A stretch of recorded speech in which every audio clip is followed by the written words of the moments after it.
Hey everybody, welcome to the Entrepreneur Podcast, episode 2. Today I have a very special guest, someone very near and dear to JTown. He's actually a councilman at JTown, and he's the owner of the fine pizza establishment, Chubby Ray's Pizza.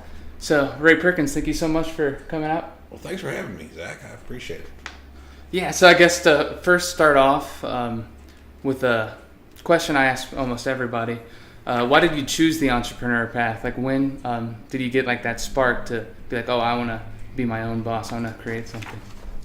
You know, I just kind of fell into it. The first business, I guess it was a tanning salon. Really? This was in the mid to late 80s, and it was for sale, and they actually carried the paper on it, so I took a chance, and it worked out. And then I got into the hot tub business, and that did pretty well. And then I guess I went through a divorce, and so we had to sell all that. And then I started a pizza place with some former employees of mine, not because I needed their money so much as I thought it'd be good to split the workload. Right. But I soon found out that too many Chiefs, not enough Indians, and it didn't work. So why did you choose pizza? Like, was that just like a family recipe kind of thing? I knew I could make a better pizza than what was out there, but I had the dreams of being the next Papa John. Oh, really? Domino's. Yeah, I was about to ask him. But it takes a lot of money. A lot of marketing, and I didn't have that. So what I focused on was getting something you couldn't get from Papa John's or a Pizza Hut or a Domino's. It was a quality product, and it worked. People they liked it, and they kept coming, and we grew and grew and grew. At one time, we had 3 restaurants, but I was spread a little too thin, and I guess it's been over 10 years ago, maybe 15 years ago, we reconsolidated into just the one and focus our energies there. So do you think you're going to expand locations, or are you fine with just this like one area? You're like, oh, this is good. The older I get, the less ambitious I get. When I was your age, I was, working 12, 14-hour days, Oh my God. But it was fun, I if you love it, yeah. Nowadays, I'm content with what I have. I've got some other projects. I own some rental property. I'm on the council, as you said earlier, and I prefer that so much instead of trying to expand the business at this point. Oh, yeah. So it sounds like you're branched out on a whole bunch of different things, which is really cool. Do you think that's like essential for any business or entrepreneur to branch out? Tom may have mentioned not putting all your eggs in one basket, having different sources of income. Right. Diversification. That's a good thing. You never know when something's going to dry up, and you don't want to be... Yeah, you don't want that to be your only one. That's right. Exactly. Tom's a friend of mine, and I respect him not only as a comedian, but as a businessman. He's got a good model working, and... So, when you were 20, what do you think were some steps that you took to get you into this direction that you're in now? Did you do anything like big that you think ultimately got you to where you are? Well, like I was saying, my first business was a tanning salon, and I think where a lot of people make a mistake is they look, we're telling kids, find your passion and go for it. What I look for is an opportunity, and then make that your passion instead of the reverse, because your passion may not be profitable. That's true. So how do you think people can find something that they're passionate about and also like make some money on it? Now with all this like new game going on, like the internet stuff, and that's what I was saying. I think you do it reverse. You look for the opportunity first, and then make that your passion. So if you see something that you could be successful at and make some money, then embrace it. Make it your own. Make that your passion instead of trying to fill your passion with something that's going to make you money. It's the reverse. You find something that's going to make you money and you make it your passion. So is that kind of what you did with the pizza business and stuff? You're like, oh, I found this. This is what's making a lot of money, and then you were passionate about it? Well, like I said, there was so when I first opened out here in JTown, it was called Pony Express Pizza, and it was a small franchise that had gone belly up. And I bought, it was basically just a kitchen, just carry out and delivery. And it had 3 old pizza ovens in there and some coolers and that kind of thing. And I paid $15,000 for it, which in hindsight was too much. But I didn't even have $15,000. I had $5,000, and the guy I bought it from, he carried the note for the other $10,000, and he was actually a distributor. Like, he sold cheese and meat and flour and things to make the pizza. So what he was doing was try to get people in the pizza business so he could make them his customer. But anyway, so we started off there, and we had 3 little plastic tables out front with like 12 seats and a TV in the corner, and people started catching on. So then I was in a strip center, and so there was a section next to me that became available, and I took it over, and we had seating for about 50 or 60, and we added music on the weekends, and as more places became available, I would just keep taking over more sections of it and growing. And then there was a restaurant called Hoops that had opened behind me in 97. I opened in 92. Hoops opened in 97. By 2000, they'd already been on their second owner and weren't doing very well. And so I bought that building from them, and we've been there ever since. We've been open 26 years as of just last week, June 1st. So did you find you had any competitors, or were you working together with people for the most part? And obviously food is super competitive business. Oh, yeah. You're lots of competition. Yeah. And it's frustrating, but it's flattering in a way. People see your success, and they come in and try to copy it, I guess you would say, and take your business. But you just have to be able to adapt and overcome. The restaurant business is very challenging, in that you've got to be able to adapt and change as the market changes. It's definitely not the same as it was 26 years ago, and I'm sure it won't be the same 5 years from now. Oh, right. It changes all the time. Like any business thing, I think it's like you said, you need to be really good at adapting. What are some ways that you've adapted with the pizza industry and huge competitors in the area, like you said, Papa John and Pizza Hut? Papa John's, Pizza Hut, they're not really so much my competition because they're a different type of product. Yeah, they're not sit down. No. I would say my competition is more like Barano's Wix or BW3s, Old Chicago. Those type of places are more my competition. And there's a lot of those kind of places around. I guess we have the advantage that we are the old men on the block. We've been around for 26 years. We've got quite a following.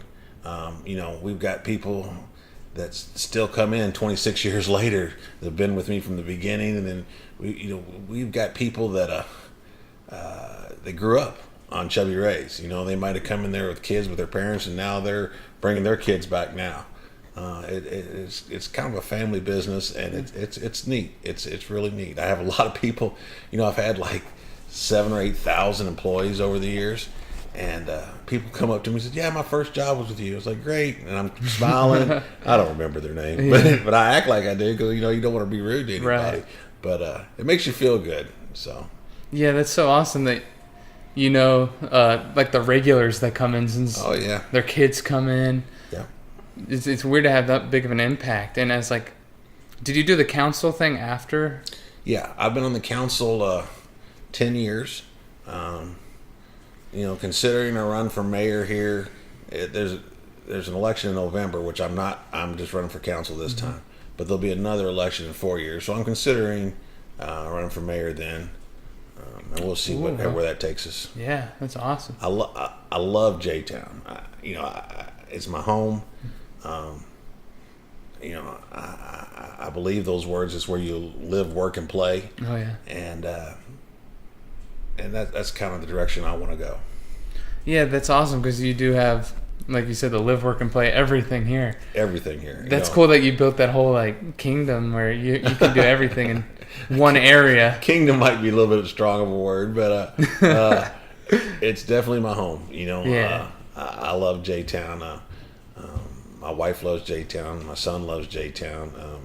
He's in the process of buying a house just a couple blocks away. So, oh, that's awesome. I don't see us moving. Yeah. So, do you find it hard to balance what's going on, like family, business, and being a council person? Like, that's a lot. Yeah. Sometimes, like just before you came, I was waiting on you, and I get a call from one of my employees. The van broke down, and I'm scrambling trying to get them taken care of, and it's just, what's going to pop up today? You never know. Do you think that's for every business person? I know Tom was touching up on that too. Like, you just every day is a little different. You have to keep like grinding and that's right. Try different things. That's right. You gotta. That's what you do. You keep trying and figuring out what works and tweaking it and trying to make it better. I don't know that anybody has the perfect formula, because like I said, everything's changing. So. Yeah, I guess you figure it out as you go along too. That's right. Like, you do. You gotta. Like whatever works for you, really. Like, it's awesome because everything's in the area for you. You built that, and that's awesome. And I don't try to stray too far from JTown. Like I say, we've got some rental properties. There's, I've got friends that own rental properties in other parts of Louisville, and that works for them, and that's great. It's just not my thing. I'm not. I'd rather have fewer of them, and what I consider the best part of Metro Jeffersontown, and keep I can keep my hands on it and my fingers on it because they're all within a mile of here. Right. I like that. So what does a busy full day in the life of Ray Perkins look like? Get up, have my coffee, and yeah, you need the coffee, don't you? That's how you get through. And by 8:00, the phone's ringing, or I'm calling people. Trying to get a hold of other people, and that's kind of most of my morning. Running errands, making sure keeping everybody going. I've got different people working for me, so that's important because if they're standing still, you're losing money. So you gotta keep these guys going, and they might need, I might have to run to Home Depot to get them something, or I may have to go to a restaurant depot to get something for the restaurant. Whatever comes up that morning is what I'm addressing. Adjusting your priorities to what's going on in that moment. Are you at the restaurant much anymore? I'm not. I don't bartend anymore. Oh, you were actually in the heat of it, like. Oh, yeah. Some people think my life's kind of easy, and I'm not complaining. My life is not bad. But there were days in the beginning where I would work, open to close, probably 3 or 4 days a week. Not because I really wanted to, because I couldn't afford to pay anybody to do it, so I had to do it. And that's what you do. You do what you have to do to make it work. Yeah, that sounds like an awesome philosophy. Like, if you really love it too, you put your heart into it until you build up, and like you said, you can pay for people, employees and stuff. I'll tell you this: the restaurant business is a lot more fun from the other side of the counter. On this side, it's work. It's like right. It's not like digging ditches, but it is work. Right. So, what are some of your duties, like as a councilman? The biggest responsibilities of the council is to control the purse strings of the city. To make sure that they're being spent in the best way possible. That at least that's the way I interpret it. Excuse me. So some of the big duties are, like you said, the money, the financial part too. Right. We need to make. How our city government works is the mayor can't spend any money unless the city approves it. On the other hand, just because he can't spend any money unless the council approves it. On the other hand, just because the council appropriates X amount of funds to be spent on something, the mayor doesn't have to spend it. He can say, "I'm just not doing it." So it's a balancing act. Where is that? I'm sure it's in JTown, right? Like the city hall. Yeah, the city hall. Right, I don't think I've had the pleasure of going there. It's on Waterson Trail, right up the street. The city is I believe we're the 8th largest city in the state. We have over 100 employees. Top-notch people. We've got the best police department in the state. We've got the best public works department in the state.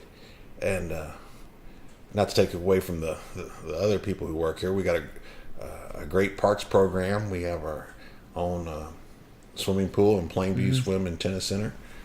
We have a veterans park that we're revamping right now.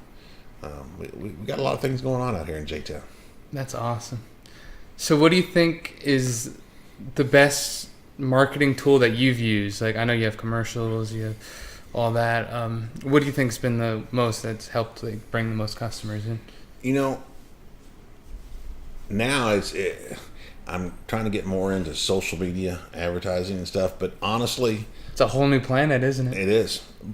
But honestly, the television commercials were by far the biggest response. They're the most expensive as well. Yeah, I have a funny story about the commercial. So I was working out with my little brother at the gym, and we saw it on the TV at the gym, and we were talking about my podcast. I was like, "Oh, who I'm gonna have after Tom Mabe? It's kind of hard to find someone." I was like, "Chubby Ray. I could get Ray Perkins to get on my thing." Yeah. So awesome. So when you were in high school, what were some of your dreams that you had? And I don't know if you went to college. I didn't go to college, but when I was in high school, I thought I wanted to be governor one day. I don't want that anymore. Hey, mayor's pretty close. No, mayor of Jeffersontown is a long way from governor of the state of Kentucky, and so I really don't have that ambition any longer. Politics is a funny game. I got into it because I wanted to, see Jeffersontown continue to grow, and like I said, it's my home. I want to see it prosper. And you find out after getting in there that not everybody has that same vision. Some people are there for their own wants, and there's a lot of it's hard to do common good when other people are trying to do the opposite. I've always voted for what I felt is in the best interest of the people of Jeffersontown, the majority. Not so much my own personal benefit, but the benefit of the community as a whole. Definitely. I'll give you an example. New restaurants come in and want zoning changes so they can grow and open restaurants. Now, for me personally, that's not a good thing, but for the city, it's a great thing. So I always try to support them. I want to see the city prosper, and that takes more diverse restaurants. Other people, they some of our spending, I just don't agree with it, and I think it's good old boys, taking care of their own. Yeah, it gets. And some people say, well, hasn't been on the council help business. Yes and no. A lot of people, they come in the restaurant, because of things that the city has done, that accomplished, but then a lot of people get ticked at you about the way you vote on a particular issue, and they won't come in because of your difference in politics, which has really nothing to do with the restaurant, but that's how people are. Man, that's weird when politics mixes with like your business, and you're just like, I just want to run a food business. Yeah, it's crazy. I look at them as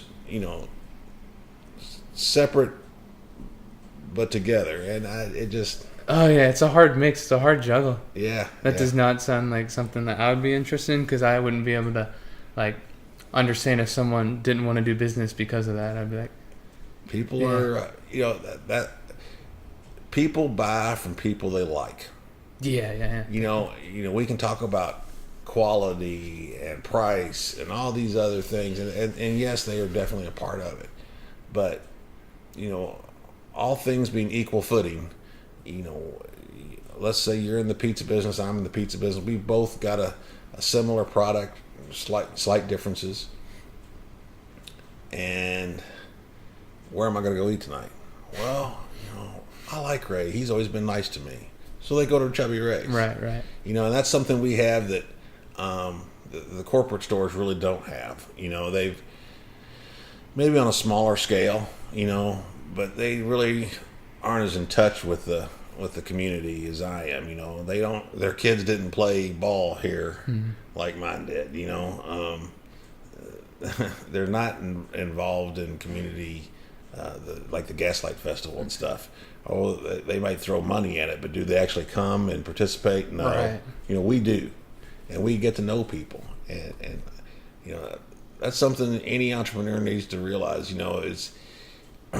It's as much who you know as what you know, and I don't mean that just in knowing the powerful people. It's knowing your customer base, and they will buy from you if they like you. Yeah, that actually segues really well into my next question. I was gonna ask you, do you think connections have helped get you to where you are today, and what connections have you gotten that have helped? Connections, not so much. My friends, or people, or acquaintances, customers, guests, whatever you want to call them. That's who's got me where I'm at. Because that's the job. Is making people happy, and we do that through our product and our environment there at the restaurant. People like it, and so that's who's got me where it's at. Not any big people per se. Right. Got me to where I'm at. So that's really cool. It sounds like you definitely like to mix the family feel with the business. Oh yeah. That's so there's not a lot of that, I don't think, right now, especially with the big corporate stuff. It's hard to find a restaurant that feels like home now. And part of that is because it's so expensive and it's so competitive, and it's a hard business. You were asking earlier, things have changed since we began. Well, here's something I've been dealing with for the last couple of years, and I think everybody has been dealing with this. When I first opened, it was out knocking on doors, trying to get people to come try our pizza, and really it sells itself. After they try it, they'll come back. Yeah. Customers aren't the problem now. Now it's staffing. It's extremely, extremely, extremely hard to find enough quality help. Is that because just like you said, quality help, not enough people that are willing to? Nobody wants to work. Yeah. I saw a report a while back. I mean, when I say a while back, a few months ago, there are over 30,000 unfilled jobs in Metro Louisville. Really? 30,000. Jeez. How are you going to grow if you can't get enough people? Right. And it's two-part. Some people want to blame the welfare system and that, people don't want to work because the government gives them too much. That's part of it. The second part is the kids who have had more advantages or come from more affluent or wealthy families. They don't want to work either because their parents give them everything. So they don't work either. So what you have is a massive shortage of staff. Nobody wants to work. And I don't know what we're going to do about that. Yeah, I didn't even think about that as being the owner of businesses, trying to find work. You got to have, it used to be, like I said, you had to find the customers. That's not the hard part now. Now the hard part is finding the workers to do the work after you find the customers. Yeah, everyone wants to be a consumer. No one wants to help out. Exactly. That's crazy. It's crazy. It's Yeah. totally 180-degree flip from where it was when we started. Had plenty of workers back then, struggling to get customers, and now it's total opposite. Plenty of customers. Yeah. Do you have any funny stories like of when you were on the come up or the rise to getting to where you are? Maybe any funny like business things that fell through, or like any funny Funny stories. I'm sure there's lots of them. That's kind of hard to come up with off the cuff. The only thing I can really think of is, I guess it was around 93, 94, and I hadn't been open very long. We had maybe 60 seats in our dining room. We were very small, and there was a blizzard. I mean, a blizzard by Louisville standards. There was, I think, 16, 17 inches of snow on the ground. And, we didn't even have the plow trucks and salt trucks like we do today. Anyway, I was living in the apartments, Boulder Creek, right behind the restaurant. And I could walk to work. And I had one guy who lived just a few blocks away, who was one of my kitchen guys. He could get to work. He walked in. So me and him opened. And Louisville was shut down. I mean, schools were closed. They were asking for people with four-wheel drives to take nurses and doctors to the hospital so they could get to work and take care of their patients. It was really pretty much shut down. So Eric and I got to work, and I said, I don't know how busy we're going to be, but we'll see. Maybe somebody will come in. We were absolutely packed. Jeez. Everybody who lived around here, even though they couldn't drive, they could walk as well. So they came up to the restaurant. So it's me out front by myself, Eric in the kitchen by himself. And, I've got 60, 70 customers out there. And I'm just telling people, it's like, look, it's just me and one cook. We're doing the best we can. And everybody was so nice. We might take over an hour to get your pizza to you because I had one guy in the kitchen and I'm trying to take care of 60 or 70 people. And this is before computers. We were writing all the orders down by hand and ringing them up on the cash register. Yeah. But we got through it. It was a funny... Yeah, at the end of the day, you're probably just like, oh my God. Well, we ran out of beer on the second night. And like I say, we were one of the only ones open. And so people couldn't get to the grocery store and get beer. So a friend of mine had a four-wheel drive. And the beer trucks weren't delivering either because they couldn't get out. But Budweiser said that if I could get over there, they would sell me beer and I could take it back to the restaurant. So we drove over off of Produce Road. It's over Beachville area. And got like 15 cases of beer and kept going until they get the trucks over. Oh my God. People loved us. It was fun. Yeah, that sounds very personal and fun. It was fun. It was long days though. Like I said, I was telling you earlier about some of those open to close days. That was one of them. So. What was the first moment that you experienced that you're like, oh yeah, I made it as a businessman or an entrepreneur? Obviously, you keep trying to build up, but you're like, oh, I'm in a good place right now. I'm really happy with how this is going.